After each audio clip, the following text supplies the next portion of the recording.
Yeah, sure, why not? Okay. Hello. Hello. Ladies and gentlemen. I'm Paul Apollonia. I'm going to interweave a little bit about myself and how I became this so-called, what I just heard the other day, a freelancer, which means I do a lot of different things to earn money.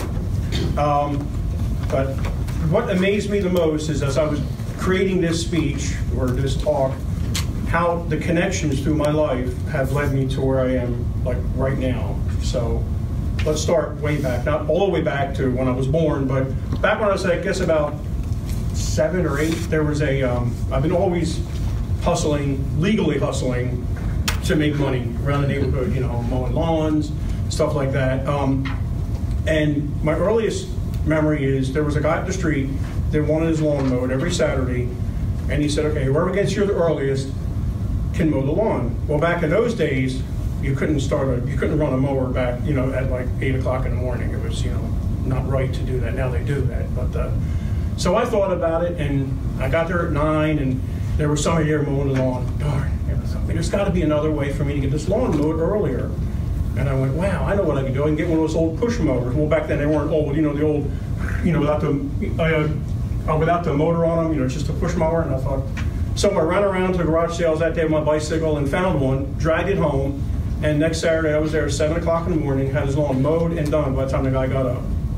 So I was able to secure my first like side job every Saturday mowing this guy's lawn. So that was really cool, and it was a real neat experience. Really, I guess it taught me my first lesson in the early bird gets a worm, which I've used all my life. Then years later, I don't know how old everybody is here, but back in the 70s there were 2 gas crises where you had to go and get gas on, they looked at your license plate and you could only get gas on even and odd days. And these people, you had to wait in lines that were hours and hours long. And I had my license, I had my driver's license at that point, and I thought, hey, there's got to be a way for me to help people do this. And I thought, I got it. So I went to a couple of neighbors, I said, while you're at work, give me the keys to your car, and I'll go wait in line when it's your day, and I'll wait in line and get the gas for you. So I charged a nominal fee, I forget what it was, and I took their car the day they had to get gas, got gas, brought it back, offered them to wash their car for them to make a little extra money, and I did that too. That was another neat thing I did.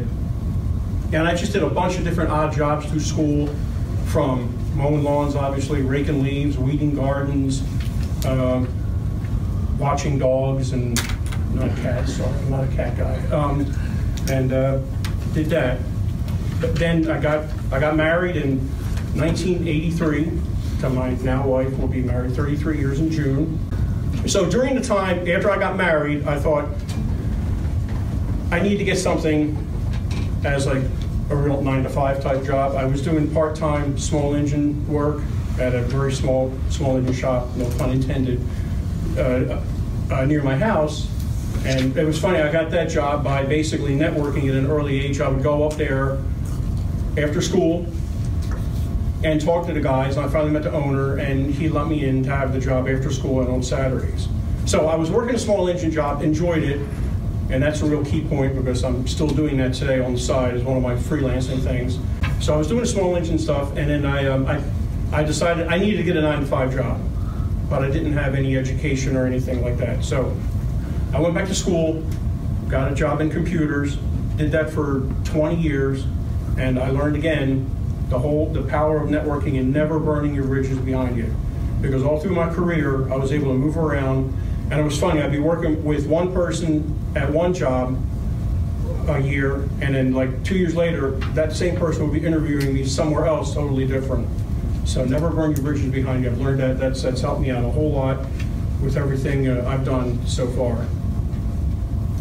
And then, so during the whole process, we had an idea of starting our own business. So my wife wanted to start up north it's called Water Ice, down here it's called Italian Ice shop. So we did that in '96, did great in the first year, and then it just died off, and we sort of lost our shirts and we had to go back to work. So then I started, in '98, I actually started a part-time auto detailing business. I lost a lot of interest in the computer field, I don't know why, I was living and eating and breathing computer stuff. I bring home books, I bring home everything, I look at it. Like just one day I just lost interest in it. So I did that, I started my business, was doing great for a while. Unfortunately, I had to pick up a part-time job. Then a good friend of mine who's back there said to me, you should start selling on eBay. And I was like, what the heck does this guy know? What does Martin Brossman know about eBay and what I could do? I like working at Walmart at night, throwing cans on shelves and stuff and doing my part-time business. What's he talking about? So years later, I opened up an eBay account and I played around with it and I decided, you know what, maybe that Martin guy's right. So I became an education specialist, which is I can train people on eBay doing classes and other stuff. I brought back small engine repair into my life. I do that on the side from at home. And I drive a bus, a part-time bus driver, which is a lot of fun at times, and sometimes it's not. I also, well, when the kids are good, and they're sleeping on long trips. And I also do, I also help realtors. I just do anything. What this has taught me is there's money out there to be made. I don't want to hear people saying that there's no money, there's no jobs, there's no nothing. There's ways to make money out there. And I've learned it, and I just, sometimes I wonder, can I really do all this stuff? And at times it's hard because it sort of clashes with everything. But I'm happy and I like what I'm doing. I'm not making the money I was making when I was doing corporate, but it's really, really nice being my own boss and, you know, making my kids proud of what I'm doing.